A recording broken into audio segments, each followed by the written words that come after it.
Hey, everybody, and welcome back to the Marketing Blender Show. I'm Dacia. And I'm Daisy. Now, today we are talking about the top statistics for marketing and sales that you need to know for 2024, especially to help you plan.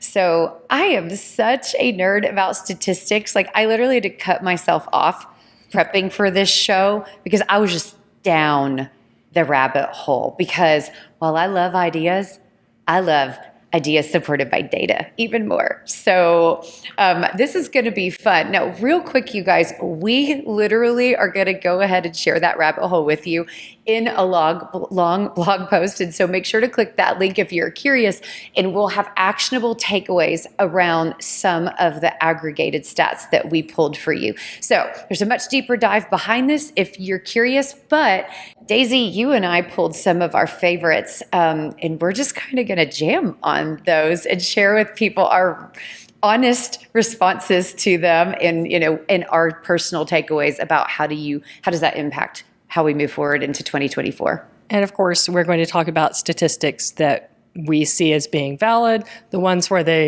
maybe that's not what people think they are. So stay tuned. We're going to be going into some fun details. I'd like to start with some of the really top level stuff. So for 2024, what do the trends and statistics say people should be spending if they're a B2B organization in terms of marketing? Okay, and love it. No surprise, about 10% of revenue should be directed toward marketing. In other words, keeping what you got and getting more, because that's what marketing is about. Every year, every time. Now, pandemic and post-pandemic, we saw it spike closer to 12 to 14%, which is really not surprising because sales spend had to go down since there was less trade show, less in person. So people moved that to a different place on their P&L. But time and time again, if you're confused about how much to budget for marketing, 10%. 10% is the growth standard. And the follow-up on that statistic, about 50-50 split between digital and traditional. Now, this is going to depend on where your target market is, but I would love to see more B2B organizations directing more money toward digital, because we still see so many companies that are like, we're going to spend 80% of it on the trade shows where it costs $20,000 to get a lead, and not spend on digital marketing. You stole the words right out of my mouth, because I could not agree more. I mean, we have so many clients flip out when they hear, what? We have to spend $2,000 in Google AdWords a month. And I'm thinking, that is a bargain. And do you know the kind of ROI, systematic ROI, if done well, that you can get from that versus, you're right, a $20,000 per lead cost just because you're comfortable being in person at trade shows. So I'm not saying kill everything in exchange for digital, but man, like, stop being so scared of it, because we do see too much underinvestment in digital. And, you've got to invest in having a really talented doer. And then you have to make sure that that doer can be honest with you about what it takes to actually compete and win in digital marketing. And it needs to be enough. Very true. So what's your favorite statistic that you found? Okay, real quick. You said non-digital. So should we go ahead and define for people how what you view as non-digital? We already mentioned trade shows, but what are some of the other things that are not digital? Traditional, marketing? Not digital. So you really just have to think about anywhere that your prospective buyers are that's not online. So that means in-person events. That can be user groups. It can be seminars. It can be conferences. It can be your print collateral that you create. It can be signage outside your building. Anything that's not online is your traditional marketing. Yeah. Call centers, like all sorts of stuff. Good and bad. I'm sorry. Digital call centers, it's all VoIP now. So it's technically digital, especially if you got some AI in there listening in and doing customer sentiment on your calls. Yes. Oh my God. Exactly. Cyborg age has arrived. That is not a guess, and it is not over-dramatization. That is real.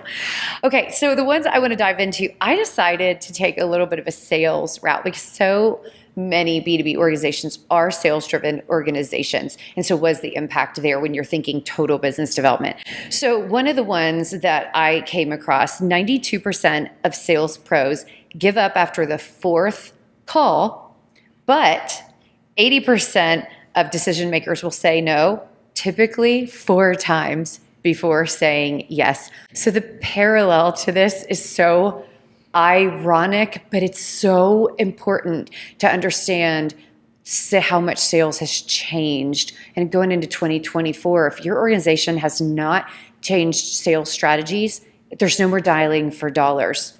And, you've got to think differently about sales and its effectiveness. And I know there are a lot of stats around just marketing touches, and it doesn't have to all be on sales all the time. Exactly. And I think that's the thing for me is that so many sales organizations don't realize marketing can and should supplement sales follow-up. If somebody is ghosting you, you can write an automated sequence that the salesperson manually turns on to ensure that they get past 4. You can have pre-written emails that completely change the efficiency of a salesperson, and they were written by a marketer, so they're probably going to incorporate more of the assets and tools and value orientation that has substance that a salesperson can share in order to get people interested. And they don't have to reinvent the wheel. You can use technology to help this. You can use sales training. Of course, you can pre-write sales scripts. I mean, there's so many things where marketing and sales alignment can, number one, help power an individual past number 4, that fourth call, and number 2, can actually drive so much interest and curiosity for the buyer that they start being like, all right, I'm paying attention. I kind of think I like what these folks are saying. That is the magic of making sure that there's sales and marketing alignment and doing it intentionally and predictively, not as a reaction to a live sales opportunity. This ad is brought to you by the Marketing Blender. As you guys know, I'm a fractional CMO, and actually at the Marketing Blender, there's a whole team of us.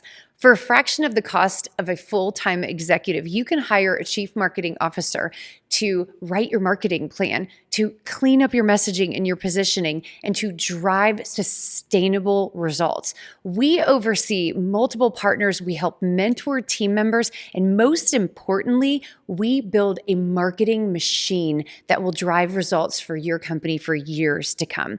If you're curious about what this looks like, and some of our engagements go from a couple months to a couple years, check out themarketingblender.com. I'm going to get on my hobby horse for just a moment about marketing doing sales enablement. Marketing should absolutely be helping to enable sales, only in repeatable ways, only in one-to-many ways. So sales treating marketing as their personal admins. Oh, make me this thing for this meeting I'm having. Oh, can you put together a deck for me? Can you make a flyer for me? No.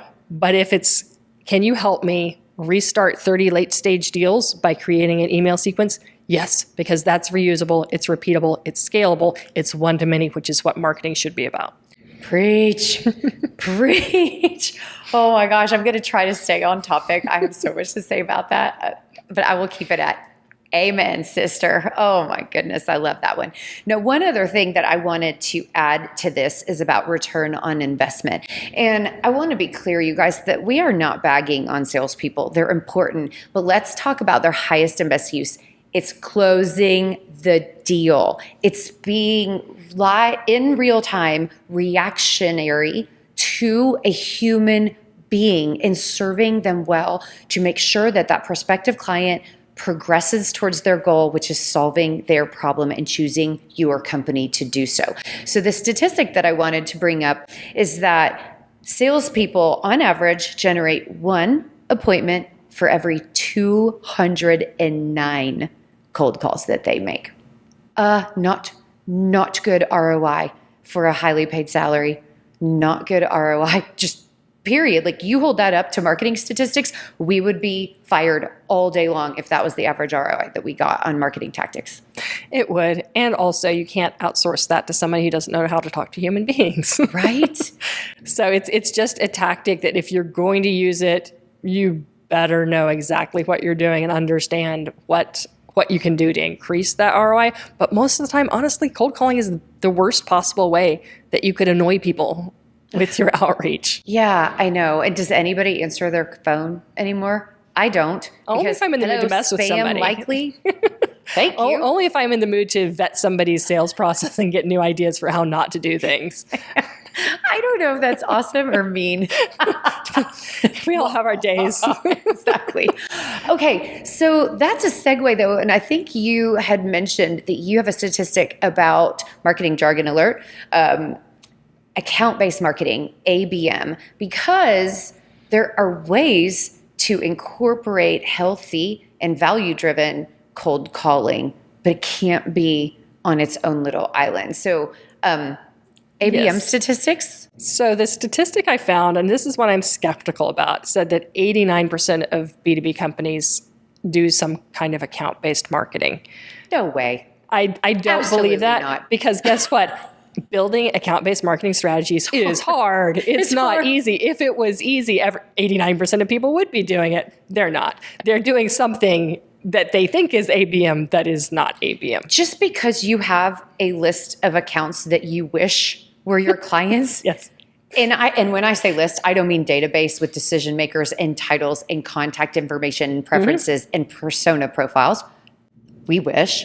No, I mean, oh, I wish Apple was our client. Oh, I wish so-and-so GE was our client. No, that is not account-based marketing just because you wish these huge enterprise companies were part of your portfolio. No, that's not ABM.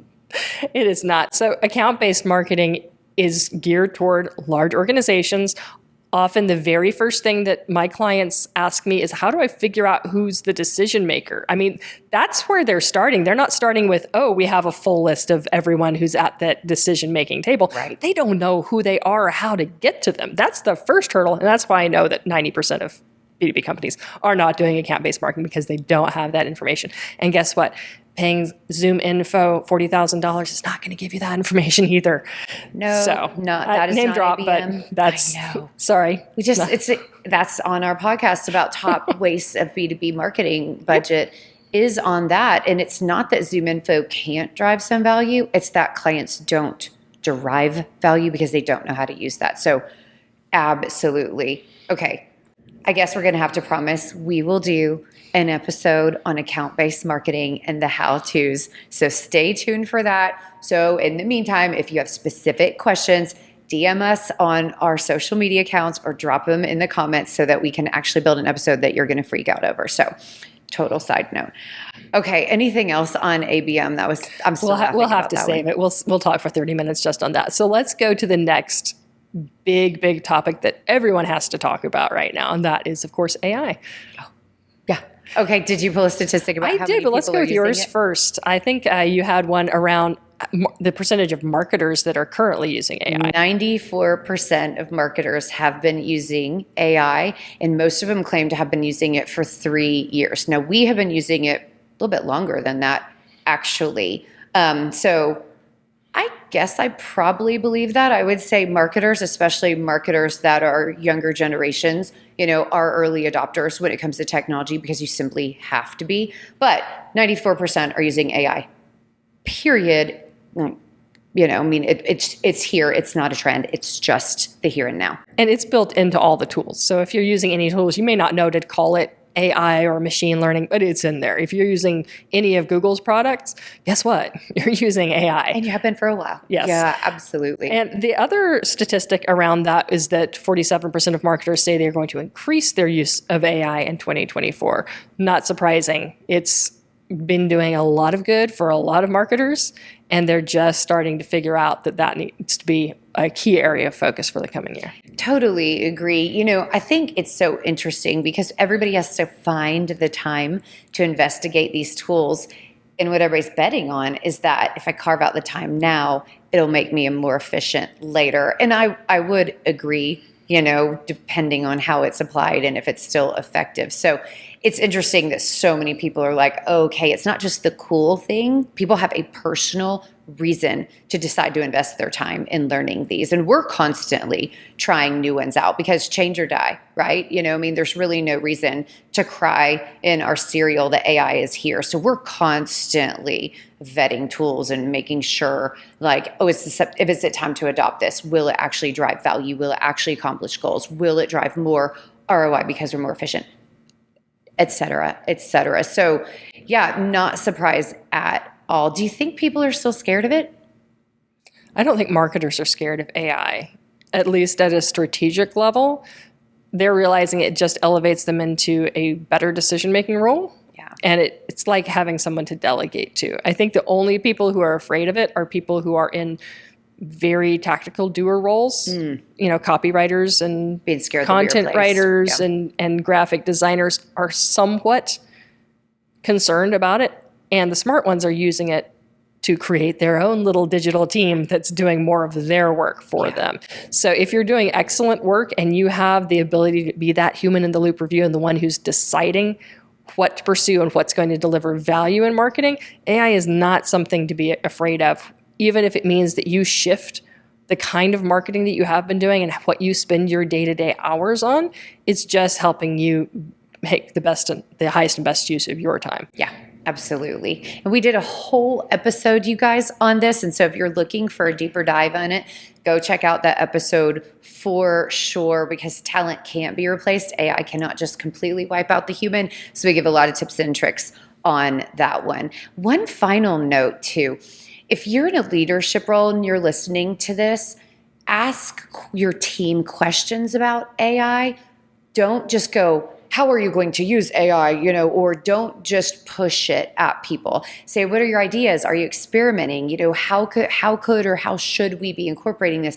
Like that collaborative approach, it's amazing what people will bring to the table. You don't really need to force this. You simply just need to open the conversation and help them know that you're there to provide resources for them to learn. Okay, do you have another group of things? I've got one over here, but I'd like to have you go back to the sales conversation. I like kind of going back with the marketing and the sales together because you know what, we do marketing and sales alignment all the time. What's impacting sales is impacting us as well. Absolutely. Okay, so 72% of salespeople who use social media outperform their peers. 72%. Now, I know I pulled this one just for you, just so you know, because you're such a huge advocate of social selling and that alignment with marketing. But one little caveat is that statistic is down, but just a little. It's down 5% from 10 years ago. So it was closer to 80%, so about 78, almost 79% of salespeople would outperform their peers. So that is going down. I'm assuming it's because of the chatbots or some of the auto bots on LinkedIn and that type of thing in social media. But that's just my guess, is that some people there's a slight reduction in effectiveness because of how the tools have changed the platforms. It really is. Social selling is social selling. Spamming people is spamming people. Don't spam people on social and call it social selling. Yes. Yeah. Well, and I think people think, oh, well, social selling just means sending private direct messages about your product and trying to book a call. No, that is a tiny part of it that when appropriate, when you have earned the right to send that message, it's fine.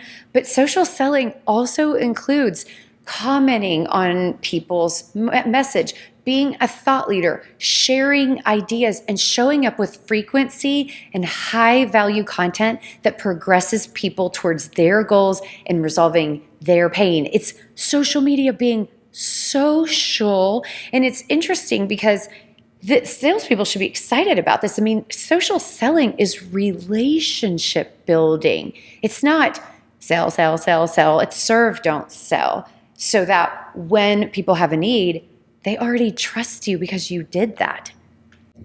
It is. And remember, even if using social media to be a better salesperson is only helping you be better than 70% of your competitors, you know what? It's worth it.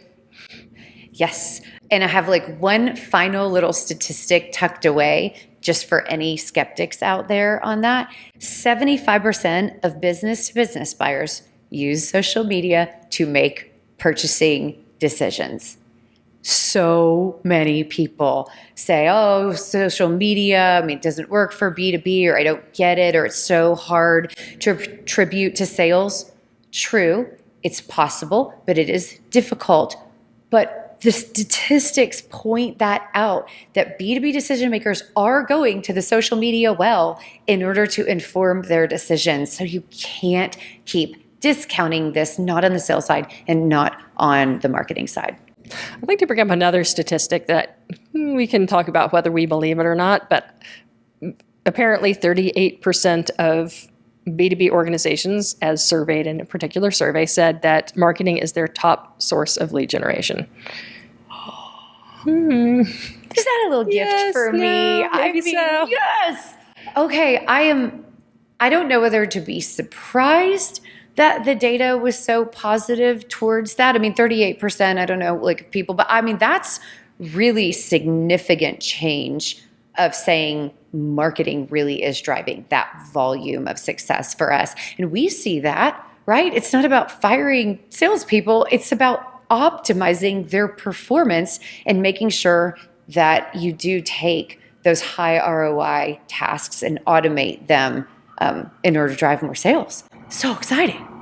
It is. I think that organizations are starting to recognize what marketing can do. And I think that, that 50% spent on digital marketing rather than just in-person sales efforts that you're calling marketing and putting under the marketing bucket. I think that's driving the idea that, yes, marketing should be generating leads, high quality leads for your organization. And it is easier to do attribution than it was in the past. So people are actually able to see, oh, this is making a difference when we consistently add more SEO content to our website, add optimized video to our website, run automated email campaigns, and continually track, optimize, A/B test. There actually is a lot more data that people can look at and say, we know what's working, we know why it's working, and we know we want to do more of it. Absolutely. And I think people miss this point that that's the goal. Like, that is the goal, that marketing is responsible for high quality lead generation, because it is difficult to scale sales human beings. They can quit. They have to be onboarded. They have to ramp up performance. They have to learn. But once you have a marketing system in place, you can learn from the data. The humans behind it can continue to optimize the system that then allows sales to close the deal and serve humans well. And people keep thinking, oh, well, maybe it'll work this year, and then we're going to have to hop over and test something else, and then we're going to try something else. Like, no. No, you should find the things that work, optimize, continue to test and add and iterate, cull, add, cut, different things. But you're supposed to be building a system where, yes, marketing is your number one high quality lead generation. And I'm surprised that people are not asking for that more frequently. So this is a question that I would ask to B2B CEOs. What would change about your organization if you did have 38% of your leads coming from marketing? What if it was 50%? What if 80% of your leads were coming from marketing and your sales team could focus on closing deals to bring in the revenue? Absolutely. Mic drop. I have nothing to add to that. Okay. I have one final one on my list. Definitely not final in the blog, but final for at least this part of the conversation. We talked about AI. And so I want to go to an old school tactic that everybody hates, but it's still something that we cannot ignore, and that's email. So 70% of people can tell an email is spam just from a quick 1 to 2 second scan of the subject line. Yes, they can. They know when they're being spammed. And here's the way that people know if an email is spam. The subject line is something that doesn't matter to them right now. It doesn't matter how much value you're offering. It doesn't matter how amazing you are. It doesn't matter how clever your headline is. If that recipient doesn't care about what's in it because you haven't tapped into the things that get past their internal filter, you're going to be marked as spam. Yes, it's why we get so frustrated with Zoom Info and other list providing services, because cold email is interruptive. It's being pushed into its own folders, and it's not necessarily relevant to what they care about right now. So I love that definition of spam, but it's the same thing. Even if they know you and you're sending something they don't care about, it's spam. But the other thing about this, though, is email still works. And you and I have brought this up on numerous podcasts, because if you're driving value, people will read your email.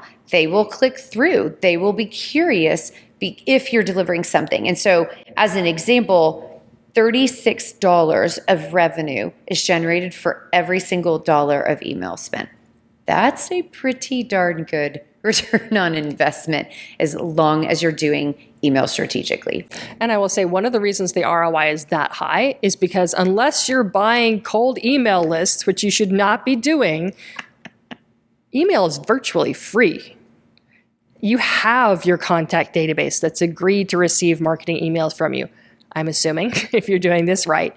So it's really about, if you really know the target market and you know what matters to them right now, you need to craft the content, you need to put it in the system, you need to get it automated, you need to test it and send it out. But it's not a massive spend like pay-per-click or doing a trade show. It's the lowest hanging fruit within your marketing tech stack, and the easiest way that you can get in front of your customers and your prospects consistently, delivering value. And it should be a lead generating source, period. The fact that this rarely comes up, like people think, oh, email nurture, strip campaign, like they understand that.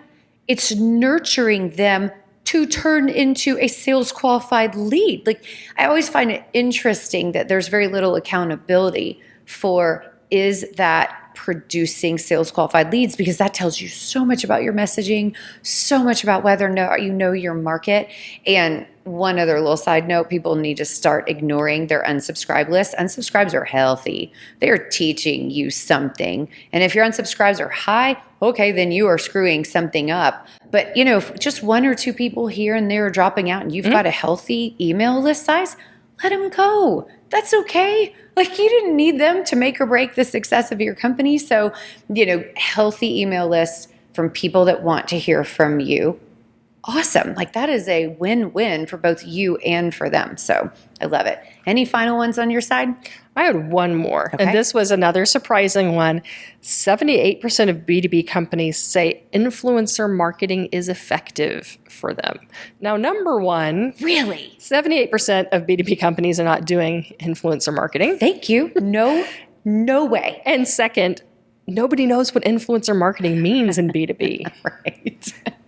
You don't get a celebrity to endorse your product and do a pretty unboxing and tell you how obsessed they are with Although it. if anybody wants to hire a B2B influencer, we are totally down with doing unboxings. Yeah, Daisy would be good at that. Just teasing. But I think there's a good point to be made here that B2B is missing the boat on what influencer marketing could be. Because your influencers in the B2B space are not on TikTok. They are within professional organizations. They are thought leaders in their field. They're the ones who are doing keynotes at major events that you attend. They are people who could be on your board of advisors. Yes. They are people that you could bring in as stakeholders within your organization. There's so many different ways that you can use influencer marketing in B2B, but you have to think outside of the box. I agree. And, it does make me wonder with that statistic if it's a semantic thing, right? So co-promotion or affiliate marketing programs or just so many different things, if people are saying, oh, because I appeared on a podcast or had somebody on my podcast, if they're including that. So that statistic is, I still don't believe it. Even if you include all of that, I just even with that. Also, we should do a whole podcast on what co-promotion should look like. Yeah. Oh, So many clients come to me and they're like, we just did this amazing thing. It's like, you should have brought me in earlier on this conversation because you put in, 4 weeks of work on this and how many thousands of dollars, and there was no follow-up Yeah. No accountability. You don't have insight into, what the metrics were that were being tracked. Nothing to show for it at the end of the day. Yep. I do like this direction. I do hope that B2B does adopt influencer marketing more succinctly and clarifies their definition of what this could look like. Because in order to do it well, finding the people that you are values aligned with and who have a point of view that is complementary to what you're selling and vice versa, where there is a halo effect for them partnering with a corporation.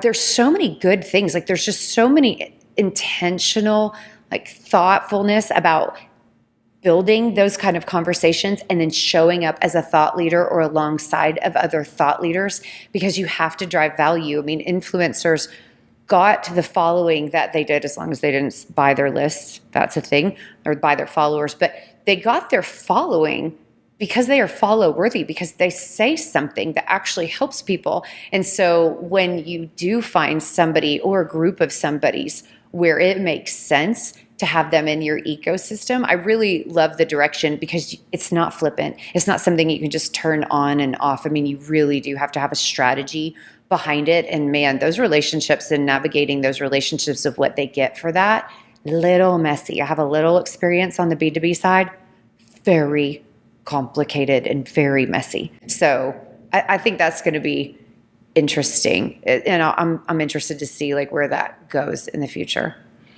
It will. So we've covered some general statistics that should surprise no one. Hopefully a few that surprise, shock, and horrify a few people who realize, oh, I might be behind the boat. And then a few that we just don't buy it. Yeah, agreed. So you guys, again, dozens and dozens of statistics on this blog. So I think you're going to have a lot of fun with that. But we don't just leave data out there for data's sake. We do have some actionable takeaways, and we love to hear your arguments. So drop your favorite comments, statistics, or arguments to what we're saying, and let's start a really good conversation about sane marketing in 2024. Thanks so much. Hit that subscribe button, and we'll see you next week. Onward and upward.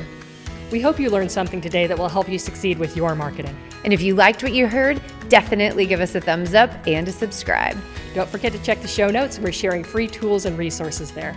And you guys, we would love to hear your comments. So drop one in or send us an email, and maybe we'll use your topic on a future show.